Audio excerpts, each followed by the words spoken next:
শুভ সকাল আমার প্রিয় বন্ধুরা। আজ হচ্ছে সোমবার আর এখন বাজে হচ্ছে সকাল 9:30। এখন থেকেই আমার ব্লগটা স্টার্ট করছি।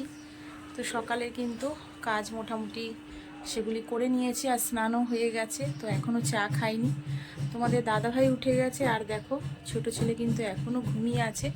ঘুমায়নি মানে উঠে পড়েছে, তো চোখ বন্ধ করে রেখেছে। তো ওর কিন্তু আজকে রেজাল্ট বেরাবে। তো সকাল সকাল একটু তাড়াতাড়ি কাজকর্ম করে নিতে হবে, রান্নাবান্নাগুলিও করে নেব, কারণ আমাদের টাইমিং দিয়েছে হচ্ছে 4:30। তো আমাদের এখান থেকে 4টের মধ্যে তোমার বেরিয়ে যেতে হবে। তো একটু তো টেনশানে আছে, সত্যি বলতে আমিও একটু আছি। তো যতই হোক মায়েদের বাচ্চাদের রেজাল্ট বেরালে মায়েদেরও একটু টেনশান থাকে, ওদের তো থাকেই, আমাদেরও কিন্তু থাকে। তো আজকে আবার ওর রেজাল্ট এনে আবার যাব তোমার সন্ধ্যার দিকে আমার নিজের জন্য ডাক্তার দেখাতে। তো আজকে একটু বিকেলের দিকে ব্যস্তই থাকবো। তো চলো একটু চা করে নিই। আর দেখো ভিডিও করছিলাম বলে ওই দেখো উঠে বসে পড়েছে। তো চলো বন্ধুরা দেখতে থাকো। তো গরম গরম চা খেয়ে কিন্তু বন্ধুরা দেখো ঘরের কাজ শুরু করে দিলাম। আর এখন কিন্তু ঘরটাই পরিষ্কার করব।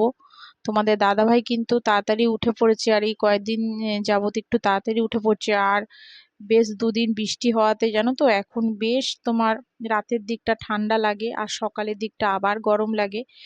এখন কি কাল বোঝাই যায় না, মানে তোমার গ্রীষ্মকাল না বর্ষাকাল না শীতকাল, সত্যি বলতে বোঝা যায় না। সকালবেলায় তোমার গরম, এদিকে রাত্রিবেলা ঠান্ডা। আর তোমাদের দাদাভাই একটু যদি বৃষ্টি হয় তো চাদর নিয়ে শুয়ে পড়বে। আমাদের চাদর লাগেনি ঠিকই, আমরা একটুখানি তোমার পাখাটা আস্তে করে দিয়েছিলাম, তো আমাদের চাদর টাদর গায়ে দিতে লাগেনি। তোমাদের দাদাভাই কিন্তু চাদর গায়ে দিয়েছে।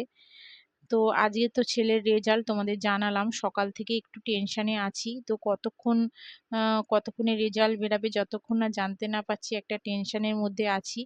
বড় ছেলের এই কদিন পরীক্ষা ছিল, সেও একটা টেনশনের মধ্যে ছিলাম। আবার বড় ছেলের পরীক্ষা শেষ হতে না হতে আবার ছোট ছেলের রেজাল্ট। জানি না কেন এরকম হয় আমার। তো তোমাদের কার কার এরকম হয় আমাকে কমেন্টস করে জানাবে। তো আমারই কি একা হয় জানি না। তো যাই হোক দেখো বেডটা কিন্তু পুরো ক্লিন করে নিলাম।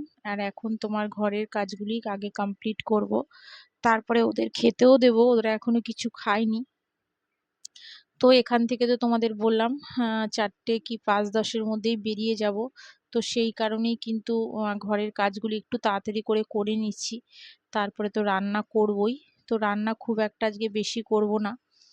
তো এদিকে দেখো ওপরের তোমার যে জিনিসগুলি তোমার রয়েছে সেগুলি কিন্তু একটু পরিষ্কার করে নিচ্ছি। আর এগুলি তো প্রতিদিন করি না, এগুলি তোমার 3-4 দিন বাদে বাদে পরিষ্কার করি। তো দেখো চেয়ারের মধ্যে উঠে কিন্তু আমি করছি, কারণ এটা কিন্তু নিচে দাঁড়িয়ে পরিষ্কার করা যায় না। তো সেই কারণেই এটা কিন্তু প্রতিদিন পুছতে পারি না। যেগুলি নিচের দিকে দাঁড়িয়ে দাঁড়িয়ে করতে হয় সেগুলি কিন্তু প্রতিদিনই করি, আর এরকম চেয়ারে উঠে উঠে যেগুলি পরিষ্কার করতে হয় সেগুলি কিন্তু তোমার 3 দিন 4 দিন বাদে বাদে করি, কারণ প্রতিদিন সম্ভব হয় না সব কাজ একেবারে করার। তো সেই কারণে প্রচুর ধুলোও পড়েছে। আর তোমাদের তো বলি আমার সামনেই ব্যালকনি রয়েছে আর গেট খোলা থাকে, তো সেই কারণে কিন্তু প্রচুর ধুলোবালি ঢুকে যায়।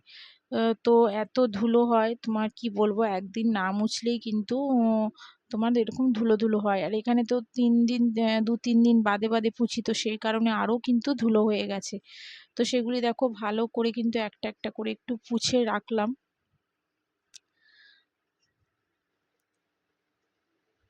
তো তোমাদের দাদাভাই কিন্তু বাজার নিয়ে চলেও এসেছে। তো শাশুড়ি সেগুলি ধুয়ে ধায়ে রেডি করছে, কারণ জানে আজকে একটু তাড়াতাড়ি রান্না করে একটু ছেলেকে খাইয়ে তোমাদের দাদাভাই খেয়ে দিয়েই কিন্তু বেরিয়ে যাব। তো সেই কারণেই শাশুড়ি সব একটু তাড়াতাড়ি করে রেডি টেডি করে নিচ্ছে, আর আমিও কিন্তু আমার ঘরের কাজগুলি পুরো কমপ্লিট করে নিলাম।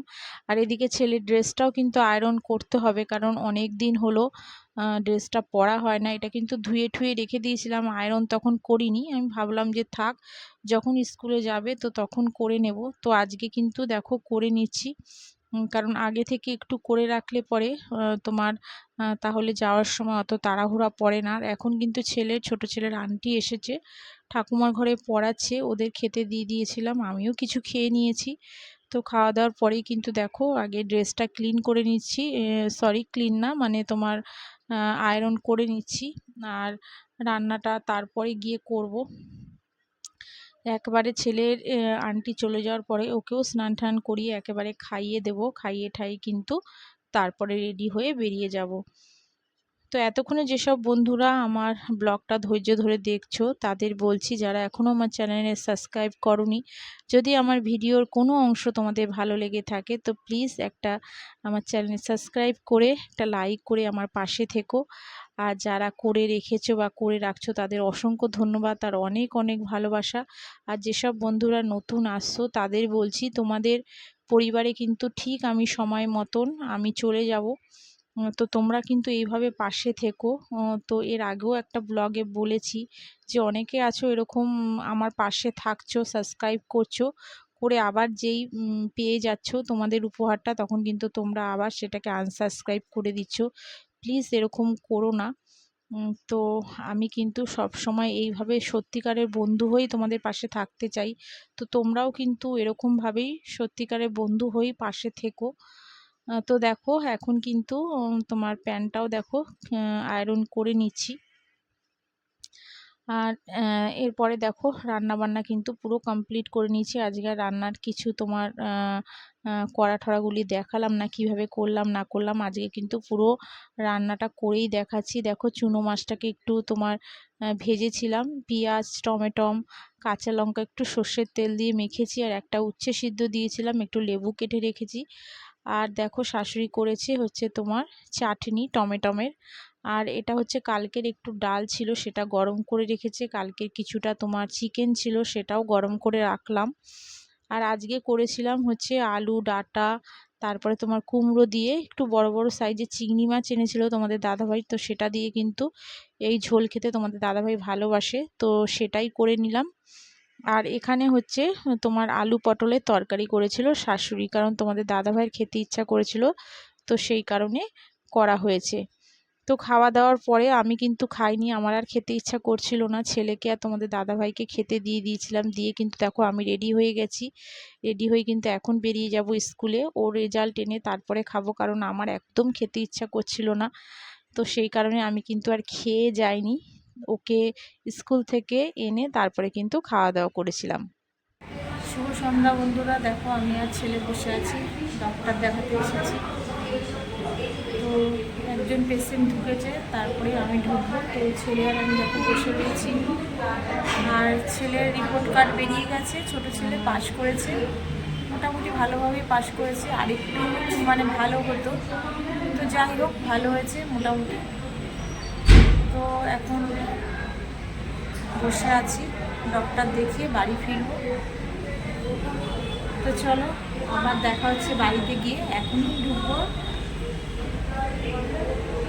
তো ছেলের স্কুলের রিপোর্ট কার্ড আনার পরে কিন্তু ডাক্তার দেখাতে চলে গেছিলাম, তারপরে দেখো আসার পথে একটু নিয়েছিলাম ফ্রায়েড রাইস। তো এটা হচ্ছে খুব সুন্দর একটা দোকান থেকে কেনা হয়েছে। তো ছেলেরা একটু বায়না করেছিল যে মা আসার সময় নিয়ে আসবে, ছেলেরা বলতে ছোট ছেলে, বড় ছেলে আগেই খেয়ে নিয়েছে। তো দেখো ছোট ছেলের আন্টি পড়াচ্ছিল, তো সেই কারণে কিন্তু ওকে এখন দিলাম। আর এই রাইসটা খেতে এত সুন্দর লাগে, এখানে অনেক রকম জিনিস দেওয়া থাকে, চিকেন ডিম তারপর ক্যাপসিকাম আরও অনেক কিছু থাকে, সেই কারণে ওদের ভীষণ ভালো লাগে এই ফ্রায়েড রাইসটা। তো এটা দিয়ে দিলাম, আর একটু সঙ্গে চিলি চিকেন এনেছিলাম। তো এখন কিন্তু ছোট ছেলে টিফিন খেয়ে নেবে।